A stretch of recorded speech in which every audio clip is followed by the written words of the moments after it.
నమస్కారం. V12 news లోకి స్వాగతం. నేను మీ సంధ్యారాణి. ఈనాటి ప్రధాన వార్తల్లోని ముఖ్యాంశాలను ఇప్పుడు చూద్దాం.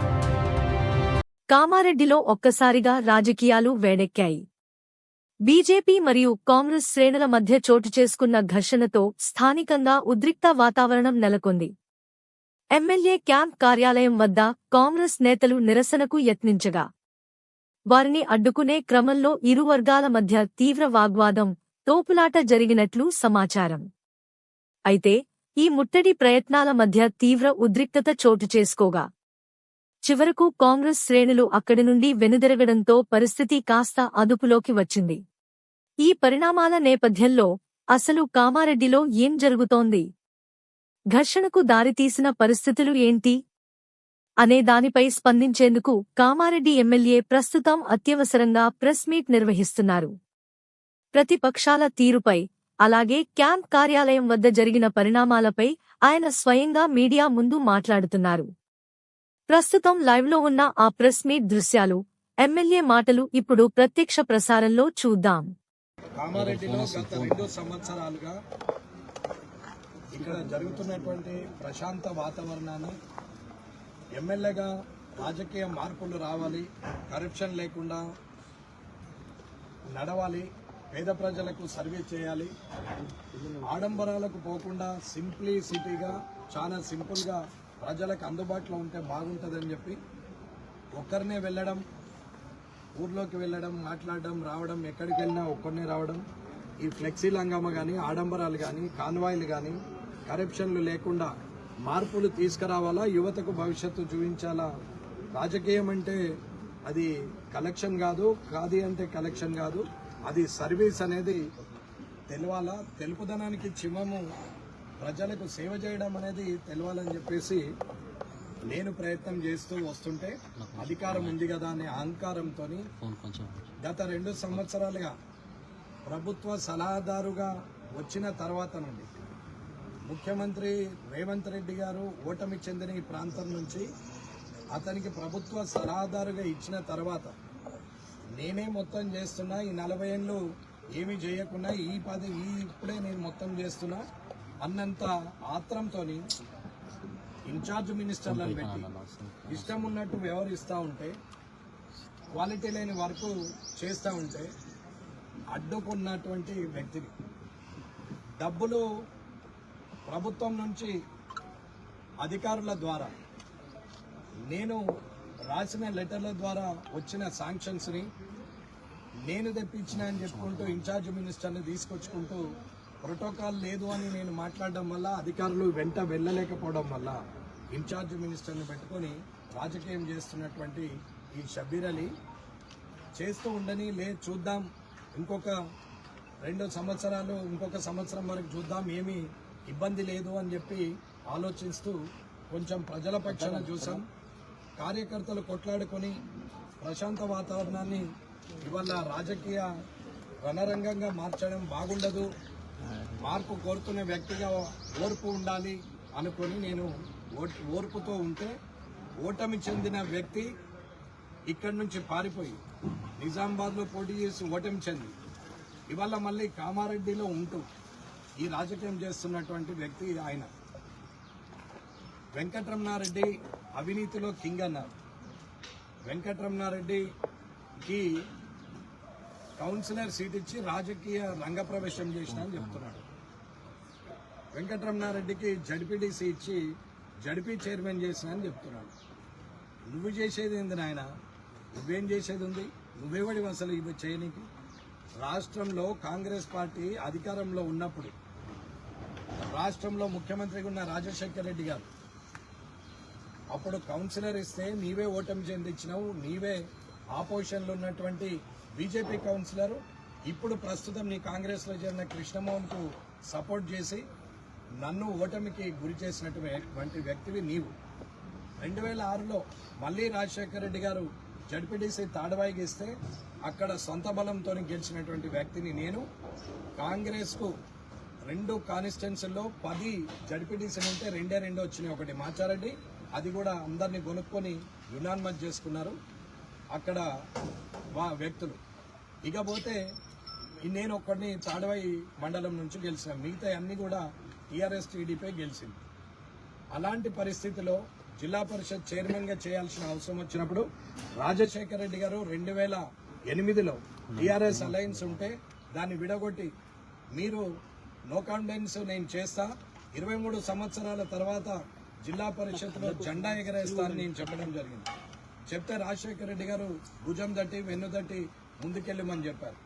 ఆయనను నేను రాజకీయ గురువని చెప్పిన ఎన్నోసార్లు ఇప్పుడు కూడా చెప్తున్నాను. నీవు గురువెక్కడిది? నీవు నా ఇంటి ముందట మా నాన్న దగ్గరికి వచ్చి నిలబడ్డోడివి.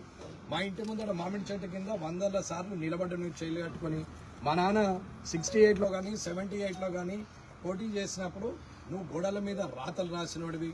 నిన్ను బట్టుపోచయ్య గారు ఆయన తీసుకొచ్చి రాజకీయ అరంగేట్రం చేసిండు. నీకే దిక్కులేదు, నువ్వు నన్ను చేయడం. మా తండ్రి 25 సంవత్సరాల సమితి ప్రెసిడెంట్, నాకు నువ్వు రాజకీయ భిక్ష పెట్టుడు అనేది ఎవడన్నా నమ్ముతాడా? అసలు నీకేమన్నా అర్థం ఉందా? నువ్వు ఎక్కడి నుండి వచ్చినావు? నీ బతికేంది? మాచారెడ్డిలో ఉన్న పాచారెడ్డి ప్రజలకు తెలియదా? ఆఖరికి నువ్వు ఇప్పుడు కట్టినటువంటి ఇల్లు ఏదైతే 5 అంతస్తులు ఉందో దానికి కూడా మున్సిపల్ పర్మిషన్ లేదు. కనీసం 5 అంతస్తులున్న ఆ బిల్డింగ్ చుట్టూరా ఫైర్ ఇంజన్ తిరగాల, సెట్ బ్యాక్స్ లేవు. నీ సంగతి ఎవరికి తెలియదు. సరే, నీ గురించి మాట్లాడితే ఇంకా 2 ఏళ్ళు మాట్లాడినా సమయం సరిపోదు. సరే, వ్యక్తిగా నీకు 2 సంవత్సరాలుగా వయసులో పెద్దోడిగా నేను గౌరవం ఇస్తూ వచ్చిన పోన్లే. కానీ నీవెంత దూరం ఎగబాకినావంటే రాజకీయ స్వార్థం, అధికారం కోసం ఈ నియోజకవర్గం నా సొంతం, మాకు మా జాగిర్ రాసి ఇచ్చిండు, నేను ఒక రజాకర్ని అన్నట్టు నీవు డ్రామాలు చేస్తూ వచ్చినావు. ముఖ్యమంత్రి రేవంత్ రెడ్డి గారు ఓటమి చెందిన ఈ ప్రాంతంలో నీవు ఆధిపత్యం చేయడానికి ప్రయత్నం చేస్తావు. ఇది ప్రజలు గమనిస్తూనే ఉన్నారు. నీవు చెప్పిన చరిత్ర నీకే చెప్తున్నా. ఇకపోతే నీవు చేయబట్టే నేను కాంగ్రెస్ నుంచి బయటకు వెళ్ళాను.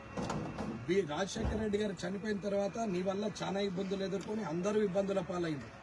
అప్పుడున్న జనార్దన్ గౌడ్ గారు కానీ, ప్రతాప్ రెడ్డి గారు కానీ, నేను కానీ, ఆకుల శ్రీనివాస్ గారు కానీ, ఎల్లారెడ్డిలో ఎంతమంది ఉన్నారో అంతమందిని రోడ్డు మీదకి తీసుకొచ్చాం. ఇవాళ ఇక్కడ డాక్టర్ వెంకట్ జమున రాథోడ్ గారిని కూడా రోడ్డు మీదకే తీసుకొచ్చాం.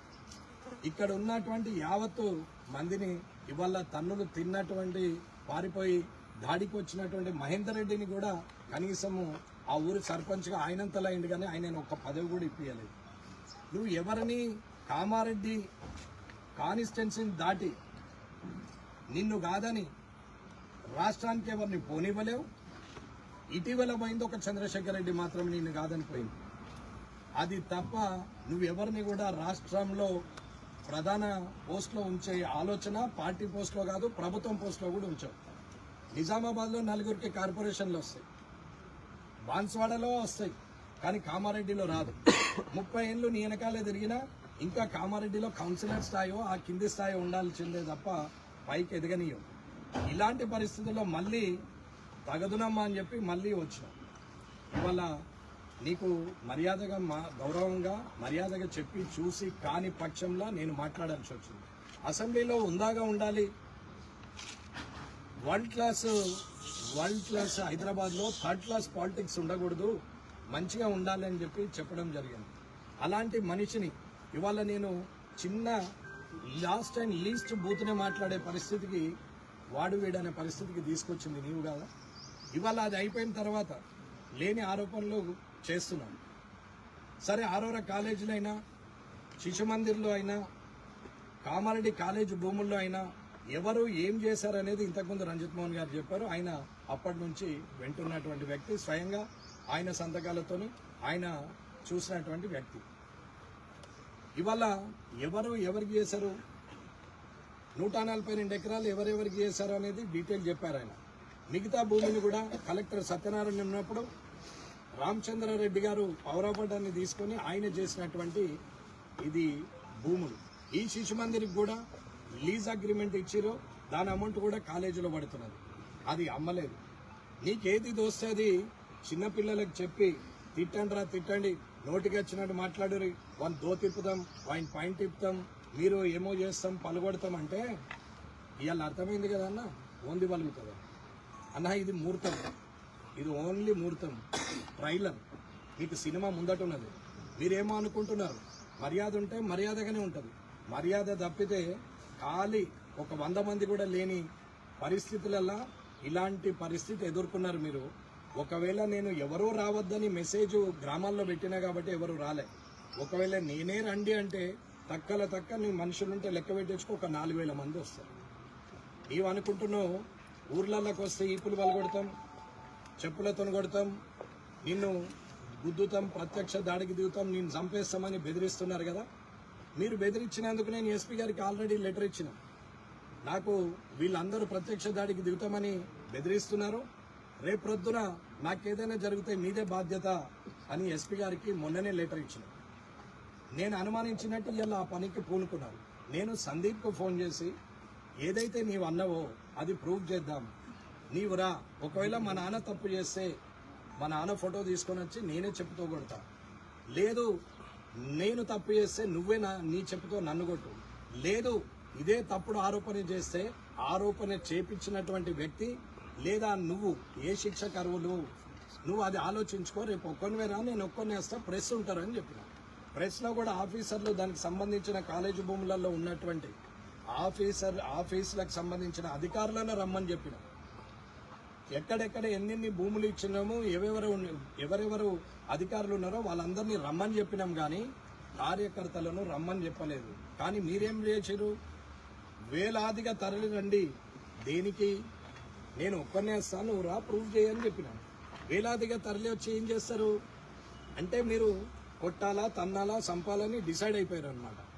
ఎందుకంత ఇబ్బంది మీకు అంటే మీ అరాచకాలను, ఆగడాలను, మీ కరప్షన్ను అడ్డుకుంటున్నాడు అనేది. దీనికి తోడు మీరు కలిసిందే బీఆర్ఎస్తో. మీరిద్దరు ఒకటే. నా చేతిలో ఓడిపోయిన ఇద్దరు పార్టీ అధినేతలకు ఆ అధినేతల పార్టీలను ఒక్క దగ్గరికి కలిపి ఇవాళ మున్సిపల్ ఫామ్ చేశారు బీఆర్ఎస్ అండ్ కాంగ్రెస్ కలిసి. నేను ఆనాడు కూడా ఉత్సాహంగానే అందరితో నవ్వుతూ మాట్లాడే వచ్చాను. ప్రజలు తీర్పిచ్చింది 16 కాబట్టి 16కే ఉన్నాం, ఎవరిని కలుపుకోలేదే. నీకు అక్కసేంటి? అవినీతి జరగనీయని చెప్పాను తప్ప వేరే విషయం ఏం లేదు. సరే అయింది, ఆ రోజుతో వచ్చినాక ఊరుకోవచ్చు. నీ మనుషులతో కొట్టిస్తా బిట్టిస్తాను. నేను రేపటి నుంచి గ్రామాల్లోకి వస్తా, ఎవడు అడ్డుకుంటాడో చూస్తా. నేను వస్తా, వచ్చేవాళ్ళు వస్తారు. దమ్మున్నోడు ఎవడైనా అడ్డుకోవచ్చు, ఏం పర్వాలేదు. నేను పేపర్ కోసం చెప్పట్లేదు. ఇవాళ నేను ఏదైతే చెప్పినో ఒక్కరు రమ్మని చెప్పినా నేను ఒక్కరినే వస్తున్నా అన్న. నువ్వు వేలాదిగా తరలి రమ్మన్నా నేను రావడానికే సిద్ధంగా ఉన్నా. కానీ నేను పెట్టింది మెసేజ్ 2:42కు పాత్రికేయులకు పెట్టినాం. ఫైనల్ మెసేజ్ 3:12కు పంపించినాం. ఇది రికార్డుకు టైంతో సహా చెప్తున్నా.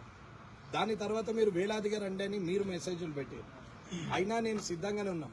రాత్రి 8 గంటలకు బాన్స్వాడలో గొడవ స్టార్ట్ అయింది.